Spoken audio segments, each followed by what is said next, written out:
Assalamualaikum warahmatullahi wabarakatuh. Hai Sobat Sarehat, kembali lagi di podcast Sarehat. Salamun rekan sehat.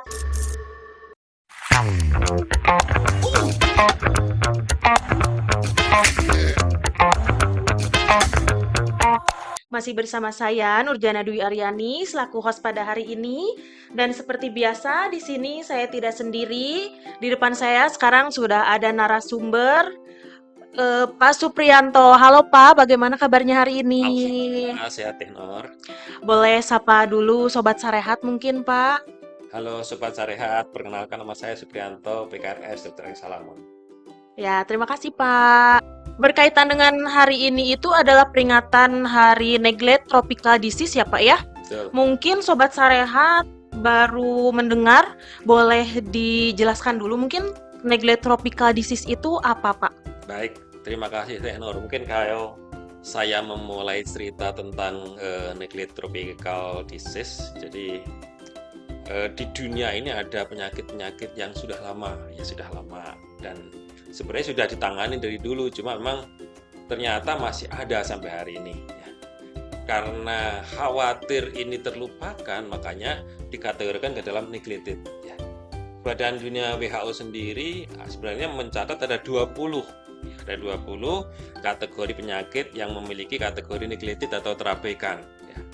Nah, di Indonesia sendiri itu 5 yang diprioritaskan.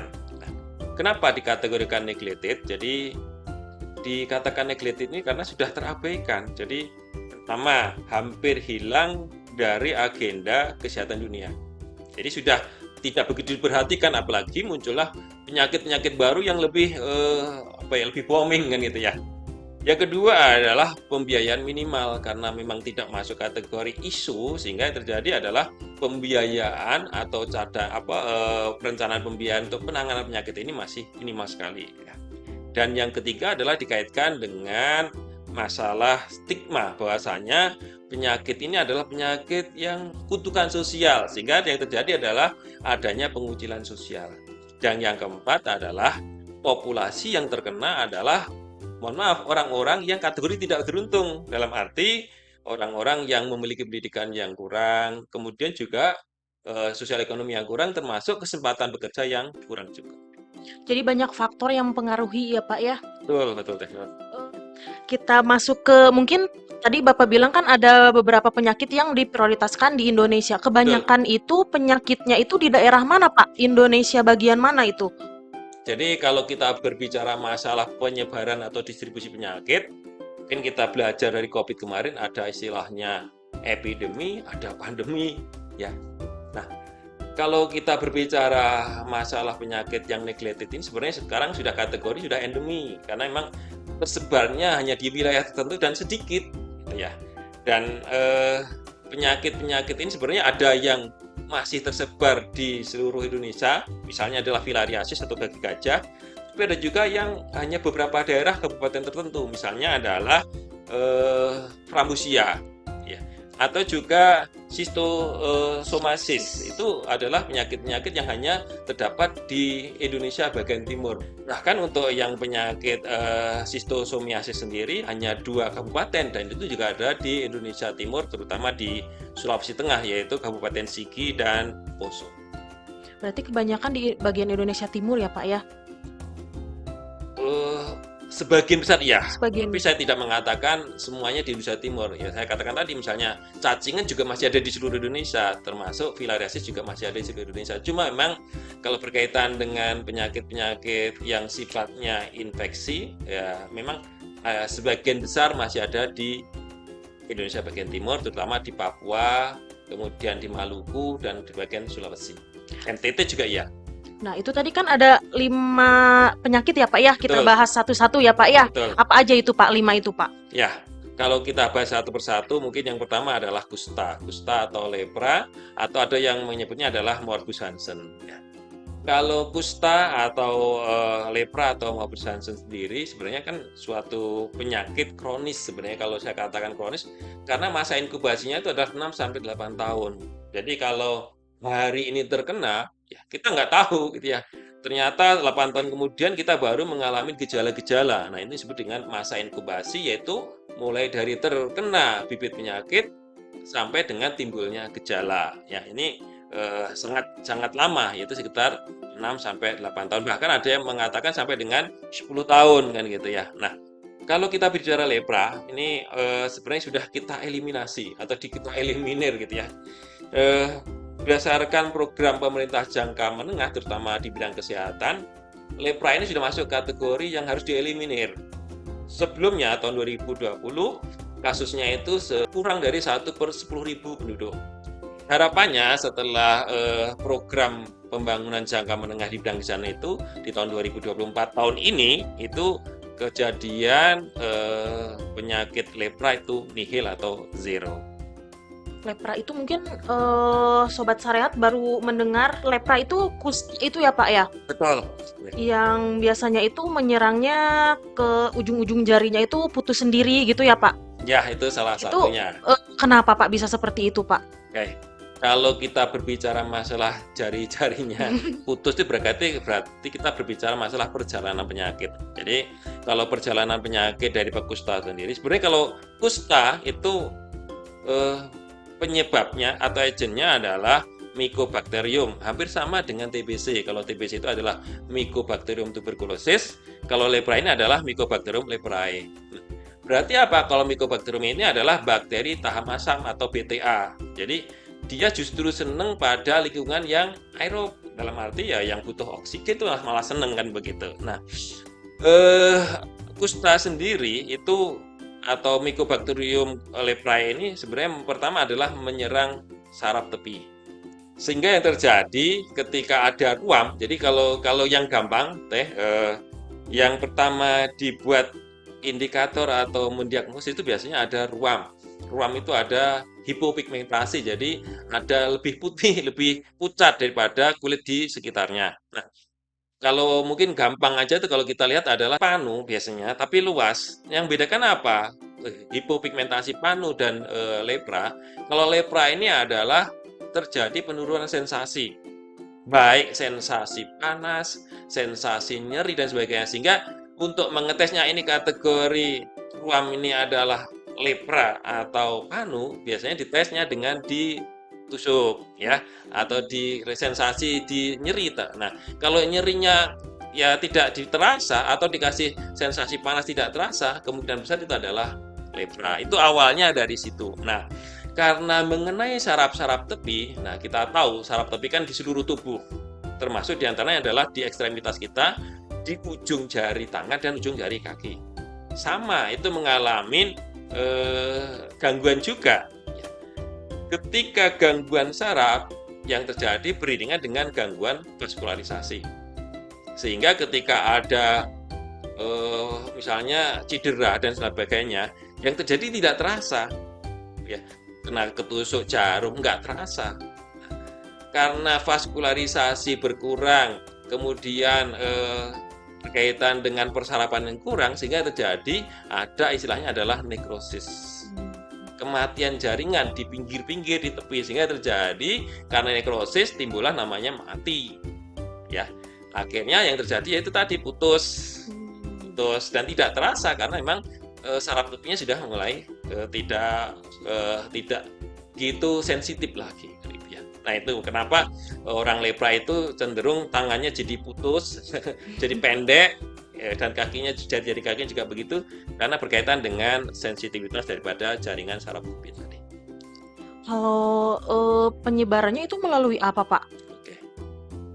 Kalau lepra, nah ini kelihatannya penyakit kulit tapi penyebarannya hampir sama dengan COVID ini. Nah, jadi kalau lepra ini penyebarannya melalui droplet. Jadi penderita yang mungkin bersin atau batuk yang membawa partikel-partikel yang ada Mycobacterium leprae tadi berhirup oleh orang lain, ya yang terjadi akan menginfeksi.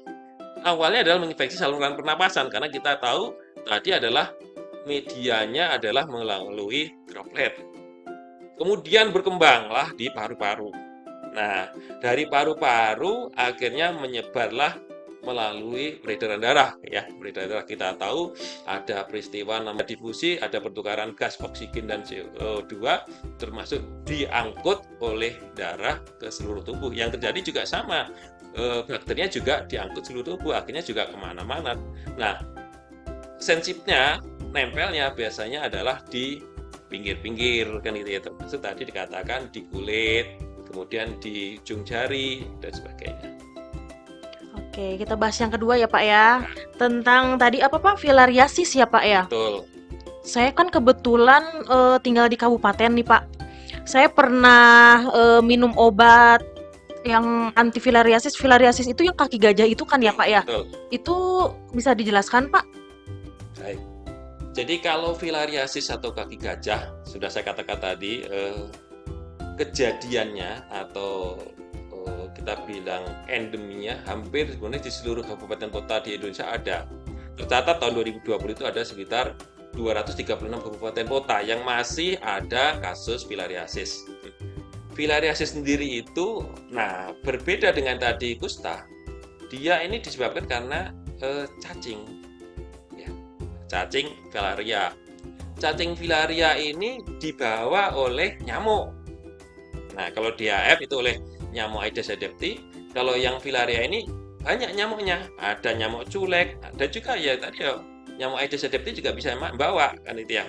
Nah, karena terbawa atau tersedot pada saat menggigit penderita yang mengalami filariasis, kemudian nyamuk ini akan menggigit orang yang sehat, sehingga ada larva yang terpindahkan dari penderita kepada orang lain. Nah, ini adalah media penularannya. Jadi kalau kita berbicara untuk filariasis ini agak ada 3 komponen. Kalau mungkin kita belajar di epidemiologi, ada segitiga epidemiologi, ada host, ada agent, dan ada environment. Hampir sama dengan DHF.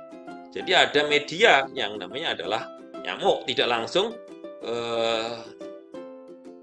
cacingnya langsung masuk ke tubuh kita, ada media namanya host. Begitu. Terus cara pencegahannya bagaimana tuh Pak untuk filariasis sendiri Pak? Oke, kalau pencegahan berarti kita melihat cara masuk kan itu ya. Berarti entry-nya itu dari mana? Berarti kan pencegahan begitu, atau bariernya di mana, atau istilahnya sekatnya di mana. Tadi sudah saya katakan penyebabnya adalah masalah nyamuk ya. Jadi agentnya adalah cacing filaria, kemudian hostnya adalah nyamuk. Nah, berarti yang pertama adalah menghindari gigitan nyamuk. Yang pertama pasti menghindari gigitan nyamuk.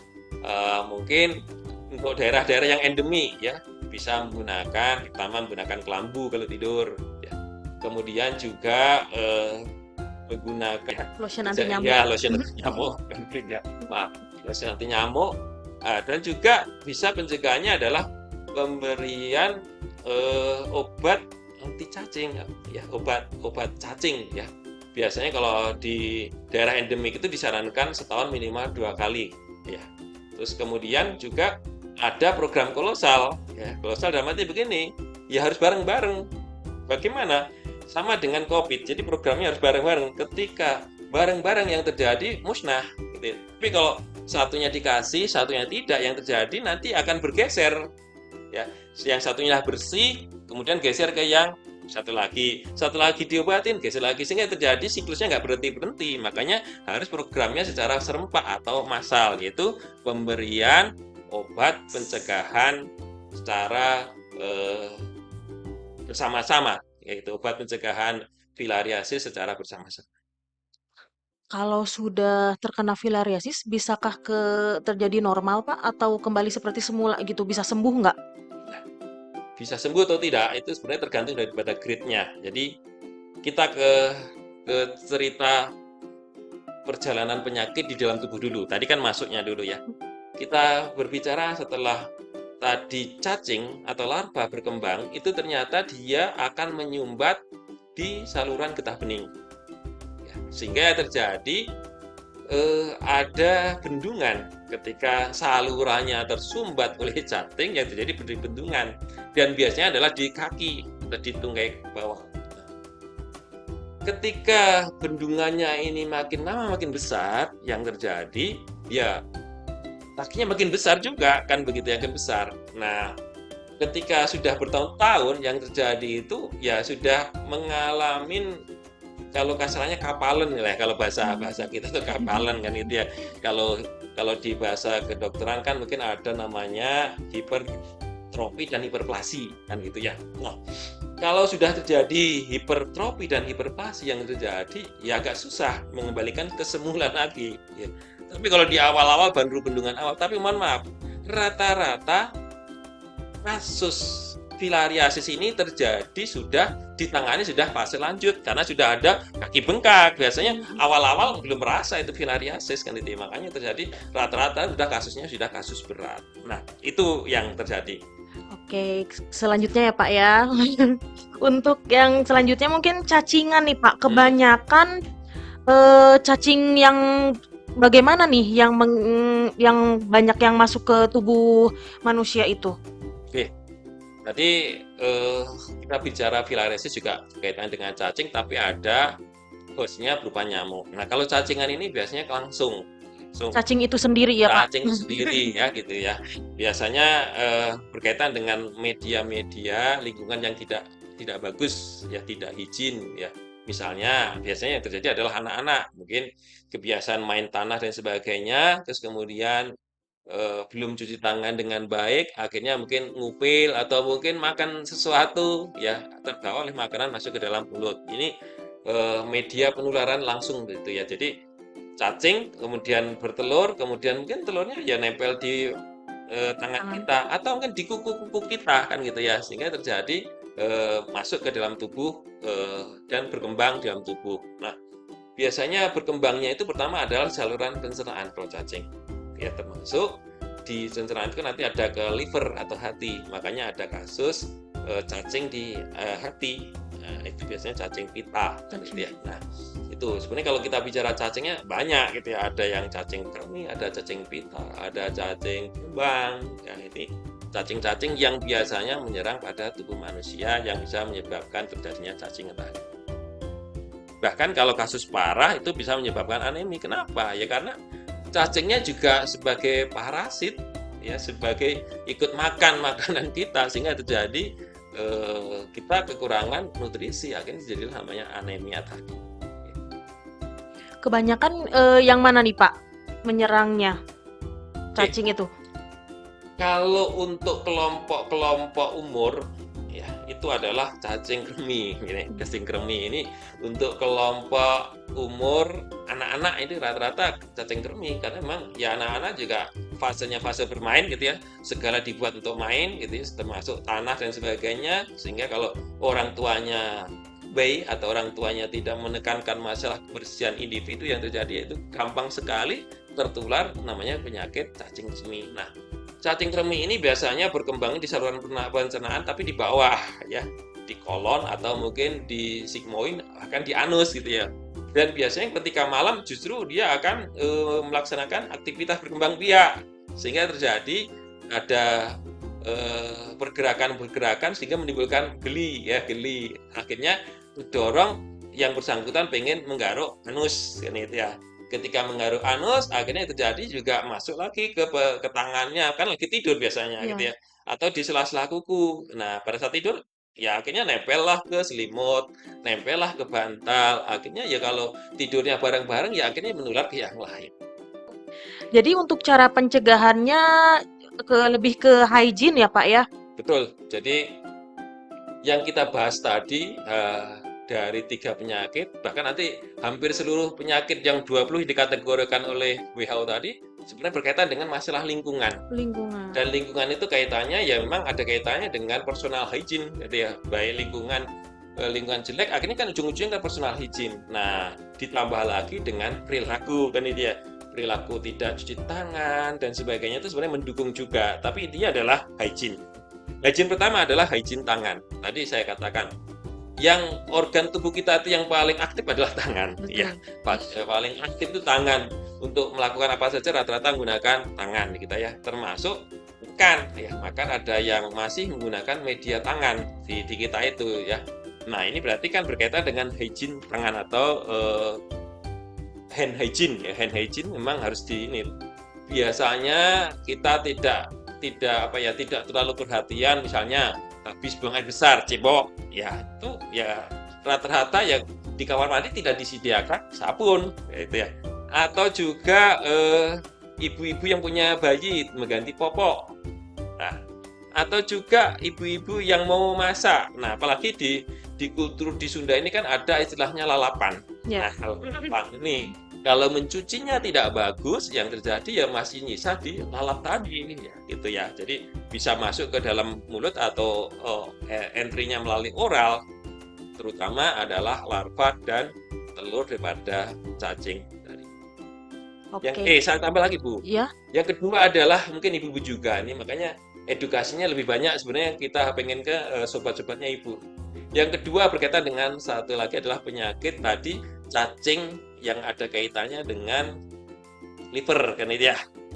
Nah, ini kan sebenarnya kan bisa bersarangnya di hati, bisa juga di daging. Nah, berarti kesimpulannya apa? Ketika kita mau memasak daging, pastikan bahwasanya hati yang mau dimasak ya, atau juga daging yang dimasak memang benar-benar terbebas dari cacing. Kita tidak tahu kan cacing itu nanti mungkin hanya telurnya kita nggak tahu, makanya satu-satunya jalan adalah kalau bisa memakan dagingnya harus berupa daging yang matang, sudah dimasak dulu dengan minimal diberikan suhu 100 derajat Celcius dalam waktu 10 menit. Ya, jadi tren kita kan sekarang meniru ala-ala Jepang dan sebagainya, banyak mengkonsumsi makanan terutama daging yang mentah. Nah, ini perlu benar-benar dicermatin apakah ini sudah bebas dari cacing, telur cacing, larva cacing atau tidak. Dan yang ketiga adalah dengan mencuci sayur, buah yang kita makan. Kadang-kadang kan kita beli buah ya langsung kita makan, padahal belum dicuci. Ya mungkin yang buah-buahan yang tidak dikupas, contohnya adalah misalnya anggur dan sebagainya, ini kan risiko tinggi, kecuali memang buah itu dikupas, itu risikonya agak rendah. Itu mungkin hal-hal yang bisa dilaksanakan untuk mencegah dari penyakit cacing. Kita selanjutnya ke penyakit sistosomiasis nih Ya. Pak. Mungkin saya juga baru dengar nih, apa sih Pak sebenarnya sistosomiasis itu?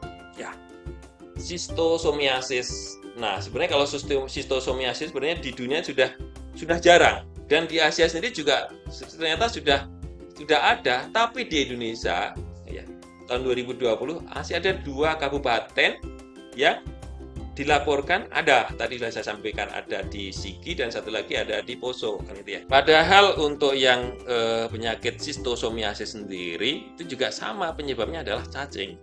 Nah, berbeda dengan 2 yang saya sebutkan di awal. Kalau yang tadi berkaitan filariasis itu adalah medianya adalah nyamuk, dan yang kedua adalah tadi yang berkaitan dengan cacing kremi, cacing tambang itu adalah langsung. Nah, yang ini sistosomiasis ini sebenarnya berpindahnya ke tubuh manusia itu adalah melalui medianya adalah air tawar. Ya mungkin petani yang lagi menggarap sawahnya, terutama yang mungkin mau nanam padi kan biasanya juga dikasih air dulu, baik air dari parit dan sebagainya. Itu risiko terjadinya kontaminasi terhadap bibit daripada cacing ya, cacing parasit sistosomiasis tadi. Nah, ini Biasanya kalau sistosomiasis itu menyerangnya di bagian apa nih Pak? Kan kalau tadi ada yang di pencernaan, ada yang di pernafasan. Kalau sistosomiasis sendiri itu menyerangnya di bagian tubuh bagian mana nih Pak? jadi kalau sistosomiasis itu metode penularan adalah infiltrasi. Jadi masuk dari mungkin dia di air tawar, baik itu danau atau dari sawah, kemudian dia akan infiltrasi ke kulit. Biasanya kan di kaki atau tangan yang paling banyak itu. Jadi langsung masuk ke kulit, terus kemudian berkembang subkutis ya di bawah kulit. Nah, kemudian setelah itu dia akan ke bawah ke saluran pencernaan. Yang paling banyak adalah pencernaan dan urinaria. Nah, pada media di 2 tempat ini sangat senang ya cacing ini, karena memang dia dapat suplai makanan dan sebagainya dengan baik sehingga dia berkembang. Nah, Kalau dia melanjutkan perjalanannya di saluran pencernaan, yang terjadi adalah resikonya adalah keluhan-keluhan seperti orang yang mah, ya ada rasa mual, ada muntah, bahkan kadang-kadang bisa menimbulkan diare dan terjadilah namanya buang air besar, ada darahnya, gitu ya. Tapi kalau dia mengenai ke saluran perkemihan, ya, yang terjadi rasa-rasanya seperti jengjerihan, gitu ya, jengjerihan, jadi terangsang pengen kencing lagi, kencing lagi, kencing lagi, dan karena ada inflamasi peradangan yang terjadi, kemungkinan terjadinya kencing ada darahnya. Ini efek daripada perjalanan penyakit schistosomia karena cacing. Nah, kalau kita berbicara masalah parasit menyerang ke dalam tubuh, hampir sama responnya, ya. Ada gejala-gejala seperti demam, walaupun demam tidak tinggi seperti virus, ya, mungkin demamnya sumer-sumer kan gitu ya, sehingga terjadi suhu tubuh meningkat, kemudian tidak nafsu makan. Ini reaksi-reaksi umum. Bahkan kalau ini menyerang di organ-organ yang kategorinya banyak saluran limfanya atau banyak getah limfonya, yang terjadi akan ada pembesaran kelenjar limfe. Biasanya di mana? Apakah itu di selangkangan atau mungkin di ketiak atau bahkan mungkin di leher. Gitu. Oke, yang terakhir ya Pak ya, kita bahas tentang frambusia. Ini penyebabnya apa nih Pak? Oke. Satu lagi mungkin yang jadi prioritas nasional, ya, tadi sebenarnya kan ada 20, tadi saya ulang ya, ada Ya. 20, tapi yang di prioritas nasional adalah ada 5 ini. Nah, yang kelima adalah frambusia atau mungkin orang awam menyebutnya adalah penyakit patek. Penyakit patek. Penyakit patek ini sebenarnya gejalanya adalah seperti orang yang sama dengan yang awal tadi, sama dengan yang lepra tadi. Jadi ada ruam, ya, hipopigmentasi pada kulit, dan biasanya menimbulkan borok. Nah, bedanya itu ya, menimbulkan borok. Nah, penyebabnya apa? Penyebabnya hampir sama dengan sipilis. Nah, ini adalah Treponema pallidum, ya. Nah, kalau yang khusus untuk frambusia ini adalah Treponema pallidum pertanu. Nah, itu yang bedakan dengan sipilis. Tapi di dalam perjalanannya berbeda penularannya dengan sipilis. Kalau sipilis itu berkaitan dengan kegiatan seksual, untuk Treponema pallidum pertanu ini media penularannya hanya kontak.